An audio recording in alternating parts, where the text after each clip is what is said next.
Kami bersyukur, kami percaya Tuhan menyertai kami, keluarga kami, orang-orang yang kami kasihi. Ketika kami ada di sini pun, penyertaan Tuhan itu nyata. Hingga kami dapat berkumpul bersama-sama dengan teman, saudara-saudara seiman kami. Lebih dari itu kami meyakini bahwa Engkau pun hadir di tengah-tengah kami, ibadah kami hari ini. Dan ketika Engkau hadir, pasti Engkau akan menyatakan kehendak-Mu bagi kami. Untuk itu ya Tuhan, tolonglah kami. Agar kami dapat menguasai diri kami, pikiran dan hati kami, untuk menyimak kebenaran firman Tuhan ini. Selanjutnya kami akan melakukannya dalam hidup sehari-hari, baik di rumah, di jalan, di pasar, dimanapun kami ada. Kami berpegang teguh pada firman itu. Hamba-Mu dalam kelemahan keterbatasannya kiranya Engkau yang tolong. Sehingga apa yang disampaikannya hari ini sesuai dengan apa yang Engkau kehendaki. Dalam nama Tuhan kami Yesus Kristus kami berdoa. Amin. Ibu-ibu dan dua saudaraku ini. Ada apa itu? Ya, kalau ada yang mau masuk, masuk aja. Nggak apa-apa. Saat ini kita membahas tema yaitu tubuhku untuk Dia. 1 Korintus 6 ayat 12 sampai 20. Kita boleh menyiapkan Alkitab kita 1 Korintus 6 ayat 12 sampai 20. Namun saya ingin mengajak kita ngobrol dulu ini tentang tema tubuhku untuk Dia. Kira-kira apa ya?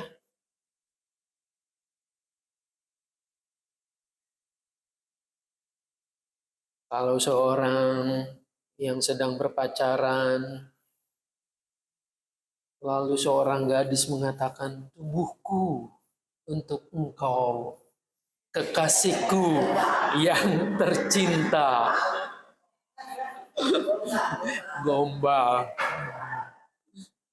Orang selalu mengidentikan tubuh itu kalau dikaitkan dengan untuk Dia adalah diserahkan nanti pada malam pertama katanya.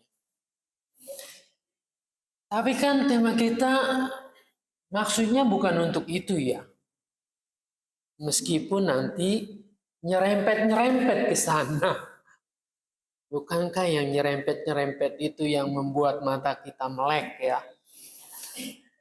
Iya kan? Jadi kalau ada lawakan, ada guyonan, biasanya tuh suka nyerempet-nyerempet ke situ. Kalau enggak katanya kurang kurang seger. Baik, kita membahas hal-hal yang seger-seger dah ya. 1 Korintus 6 ayat 12 sampai 20.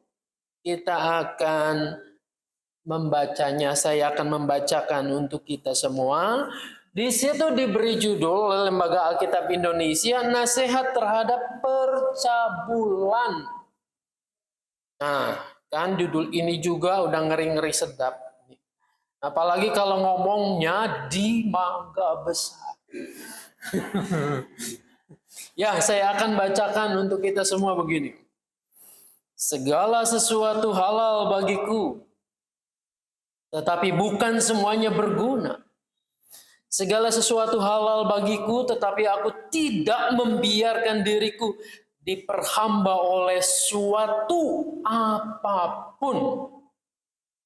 Makanan adalah untuk perut dan perut untuk makanan. Tetapi kedua-duanya akan dibinasakan Allah. Tetapi tubuh bukanlah untuk percabulan, melainkan untuk Tuhan, dan Tuhan untuk tubuh. Allah yang membangkitkan Tuhan akan membangkitkan kita juga oleh kuasa-Nya. Tidak tahukah kamu bahwa tubuhmu adalah anggota Kristus? Akan kuambilkah anggota Kristus untuk menyerahkannya kepada percabulan? Sekali-kali tidak. Atau tidak tahukah kamu bahwa siapa yang mengikatkan dirinya kepada perempuan cabul menjadi satu tubuh dengan dia? Sebab demikianlah kata Nas, keduanya akan menjadi satu daging. Tetapi siapa yang mengikatkan diri pada Tuhan menjadi satu roh dengan dia. Jauhkanlah dirimu dari percabulan. Setiap dosa lain yang dilakukan manusia terjadi di luar dirinya. Tetapi orang yang melakukan percabulan berdosa terhadap dirinya sendiri.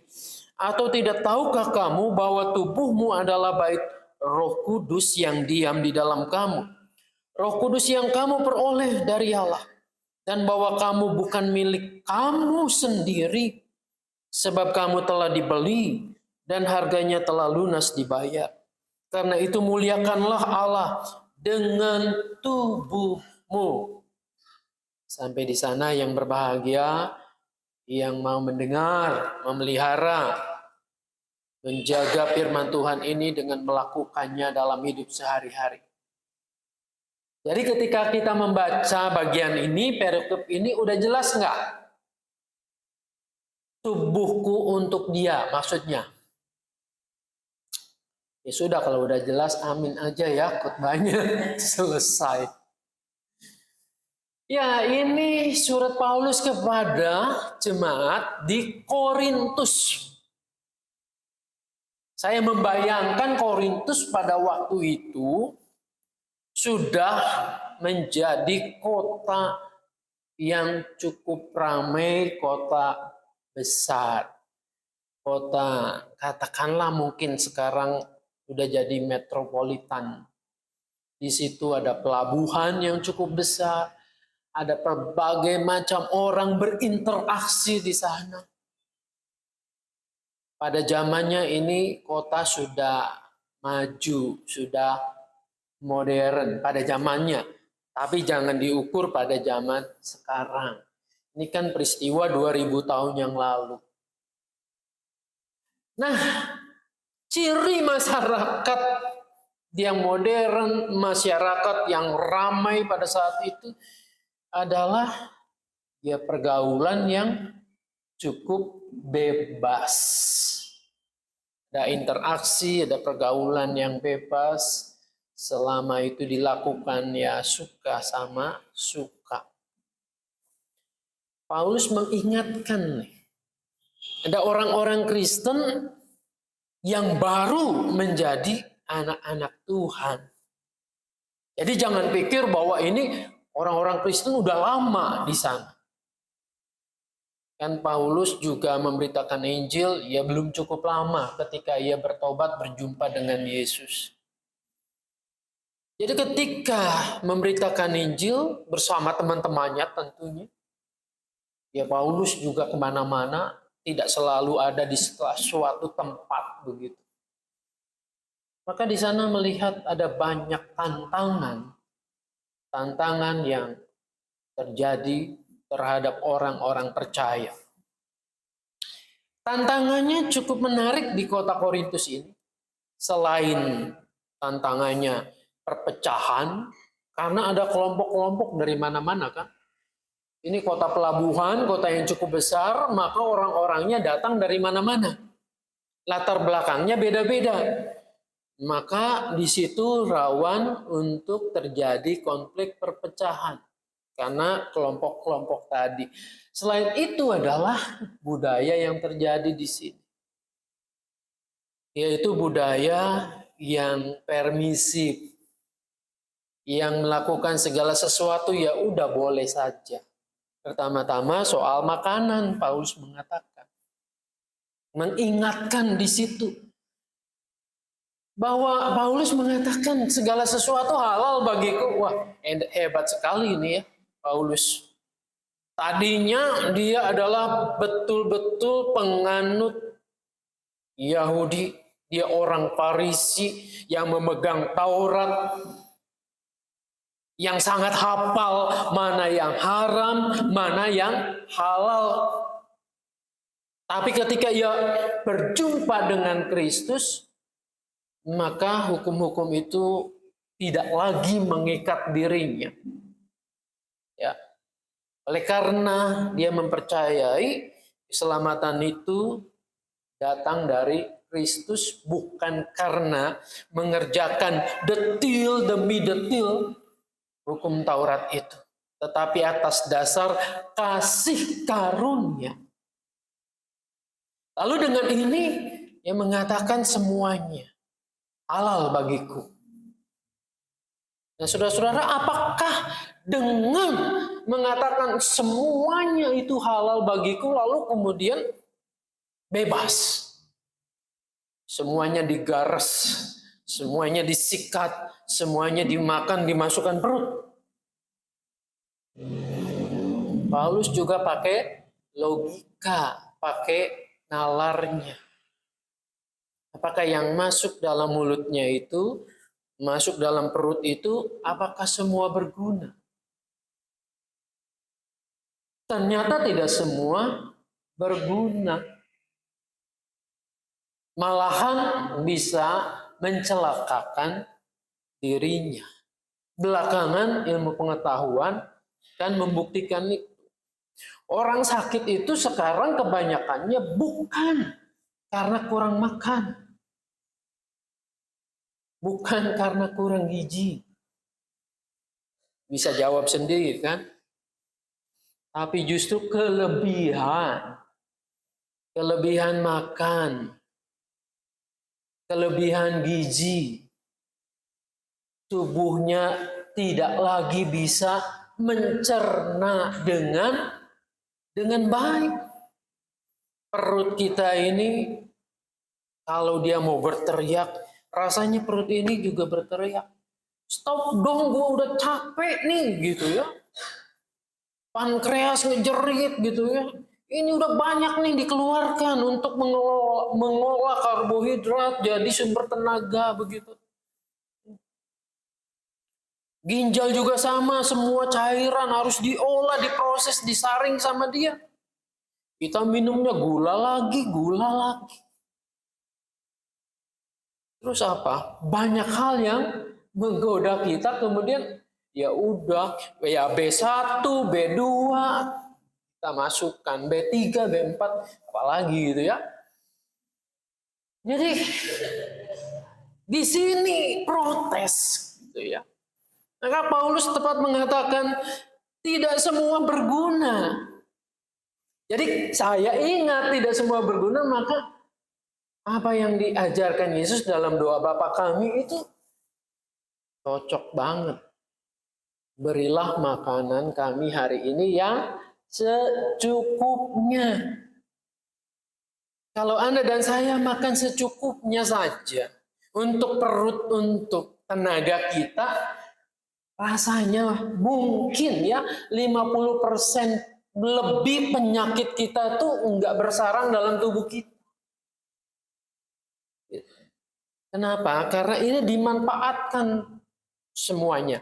Nggak ada sisa, nggak ada hampas, yang ditimbun jadi lemak. Jadi sadarilah bahwa walaupun kita punya punya uang banyak ya, restoran di Mangga Besar enak-enak semuanya di sini gitu.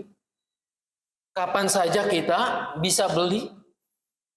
Kalau hujan, kalau apa, kita nggak usah melangkahkan kaki ke sana. Cukup main aplikasi, datang tuh makanan gitu ya.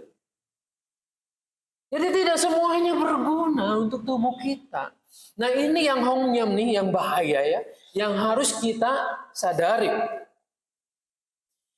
Lama-kelamaan kita menjadi orang yang terbiasa makan makanan enak. Jadi ketika makan makanan yang enak, tubuh kita jadi merasa, Paulus membahasakannya kayak diperbudak gitu. Diperhamba. Diperhamba maksudnya apa? Diperhamba adalah ketika kita tidak bisa hidup tanpa makanan enak gitu ya. Jadi kita bayangannya, pikirannya selalu, oh kalau saya tidak makan makanan ini nih, rasanya sengsara banget dah gitu. Apalagi teman-teman, lalu kerabat kita di situ di medsos, potret lagi di restoran ini, makanannya wah setelah itu. Rasanya kalau saya belum ke sana tuh saya menderita banget loh. Kalau saya belum makan ini rasanya, oh saya sengsara gitu. Nah inilah yang dikategorikan oleh Paulus sebagai hidup yang diperhamba oleh itu. Tahu nggak hidup kita diperhamba dengan itu? Saya mulai menyadari nih, kenapa ya kalau saya pulang kampung, makanan di situ itu dulu waktu saya kecil tuh enak banget. Tapi setelah saya berpuluh tahun ada di Jakarta, balik ke kampung, makan itu kok rada hambar ya. Nggak seenak dulu. Pernah nggak mengalami begitu? Benar, mungkin bisa jadi itu yang masaknya sekarang udah anaknya katanya. Udah turun. Jadi kalau yang masaknya beda, mungkin enaknya beda juga. Tapi istri saya nyeletuk, jangan salah. Kamu di Jakarta tuh udah keseringan makan enak. Si A bawa ke restoran yang ini gitu ya. Natalan kemarin itu, waduh saya naik 4,5 kilo. Malam Natal sesudah acara, udah malam ada yang ngajak makan di situ. Tanggal 25 setelah ibadah sama, ayo pergi restoran ini siangnya. Malamnya begitu juga. Besoknya kalau Natalan nggak makan-makan rasanya nggak aci deh. Gitu. Rasanya bukan Natalan. Kesana lagi terus sampai malam tahun baru, sampai tuker kado ya. Kado juga udah kebanyakan, membuat apa? Ini menjeritnya. Jadi kebanyakan makan enak, makan yang sederhana, yang dulu kecil enak, jadi nggak enak. Bukan disalahkan, bukan orang itu yang masaknya salah. Lidah kita yang terbiasa dimanjakan. Jadi hati-hati ya, kalau sering-sering makan enak, nanti makan-makan yang lain tuh jadinya anyep. Itu yang terjadi. Nah, tubuh kita tuh mulai tuh diperhamba oleh makanan itu. Nggak salah makan makanan yang enak sekali-kali ya. Tapi kalau sudah mulai kita kecanduan di situ, ini hati-hati ya. Jadi kita bisa diperhamba. Nanti kita cari uang, melakukan apapun supaya tubuh kita nyaman, enak. Tanpa sadar kita udah melar gitu ya. Ini bobotnya udah naik, lalu darah tinggi, ada asam urat, ada macam-macam, itu mulai berdatangan. Nah, Paulus mengatakan tidak semua berguna. Ini hati-hati. Nah, ketika Paulus berbicara soal memakan ini, lalu ia beralih juga melihat konsep tubuh manusia. Ya. Rupa-rupanya pergaulan bebas di Korintus itu juga betul-betul memang bebas. Sehingga orang melakukan hubungan seksual, percabulan yang dikalimatkan dalam ayat ini, dia pokoknya aku suka sama suka. Yang penting ada uang, bisa bayar, ya dengan perempuan cabul tentu ada bayarannya begitu ya. Ini memang pada zaman itu ya ibu-ibu ya. Emang pria cabul ada enggak? Ada juga gitu ya. Bukan hanya perempuan cabul, tapi pria cabul juga ada. Kalau perempuan cabul mainnya sama mana sih? Masa sama perempuan lagi gitu kan? Ya pada waktu itu ya pasti dengan pria yang cabul juga, yang kebetulan mungkin memanfaatkan karena punya duit. Nah mereka mengatakan bahwa kami nggak melanggar hukum, nggak melanggar undang-undang. tidak membuat keonaran, ya kan? Malah dengan uang itu yang diberikan kepada perempuan itu, SK itu, justru bisa menghidupi keluarganya, katanya gitu kan. Aku menciptakan lapangan kerja baru gitu. Jadi sewa rumah dan seterusnya bisa berjalan dengan baik. Tidak melanggar hukum, suka sama suka. Gitu. Nah di sini mereka merasa ya boleh dong kalau begitu. Dulu saya waktu jadi mahasiswa, waktu Keramat Tunggak masih ada itu, praktek di sana gitu. Pengamatan lingkungan. Tempat lokalisasi paling besar yang ada di Jakarta, bahkan mungkin di Asia Tenggara katanya waktu itu loh. Jadi di situ ya benar ya. Jadi semacam industri itu. Nanti ada musiknya, ada semacam bar, pub begitu. Orang-orang beli minuman, restorannya hidup, sampai penjaga-penjaga parkir kebagian uangnya. Dan mereka juga, pelaku-pelakunya itu juga dapat uang untuk menghidupi keluarganya di daerah sana. Kami nggak melanggar hukum. Kami senang, suka sama suka. Nah itu yang terjadi di Korintus. Nah dengan kondisi yang seperti ini, Paulus mengingatkan lagi. Bukan masalah hukum, tidak ada yang diganggu. Bukan masalah hukum karena tidak ada kriminal. Ya. Bukan kamu bisa membayarnya. Tetapi harus kamu ingat. Apa yang kamu lakukan itu. Paulus memandang bahwa ketika orang melakukan persetubuhan, bahwa orang itu menjadi satu daging. Dengan orang itu. Yang seharusnya, Paulus mengutip Kejadian tentunya, yang seharusnya ini dilakukan dalam lembaga yang namanya perkawinan, pernikahan. Kamu menjadi satu daging dengan dia. Bayangkan ya kalau hari ini dia main dengan A ya, besok B, C. Dia satu dagingnya ya semua-muanya aja begitu. Cukup mengherankan ya. Ketika saya praktek tadi di Keramat Tunggak itu, satu orang perempuan bisa melayani laki-laki 10 sampai 15 loh. Dalam satu hari. Perempuan atau laki-lakinya yang berbeda gitu. Saya bayangkan mungkin ini juga terjadi di sana. Ya. Jadi Paulus mengingatkan hati-hati dengan percabulan ini. Hati-hati dengan nafsumu ini. Sebab engkau akan dikendalikan oleh nafsu itu, bukan kamu yang mengendalikannya. Kamu akan dikuasai nantinya oleh keserakahan. Dan tidak tahukah kata Paulus itu, tubuhmu itu adalah bait Allah yang kudus. Apa maksudnya bait Allah yang kudus itu? Adalah tempat di mana Tuhan bisa kita temui. Berjumpa dengan kita. Lebih lanjut lagi kalau kita pahami bait Allah yang kudus, dia ngomongnya ke jemaat ya. Yuratinnya itu ke jemaat Tuhan. Tidak tahukah kamu bahwa melalui kamu orang lain itu berjumpa dengan Kristus? Bagaimana mungkin kalau kamu hidupmu tidak menjaga kekudusan itu, lalu melihat di situ ada Allah yang kudus.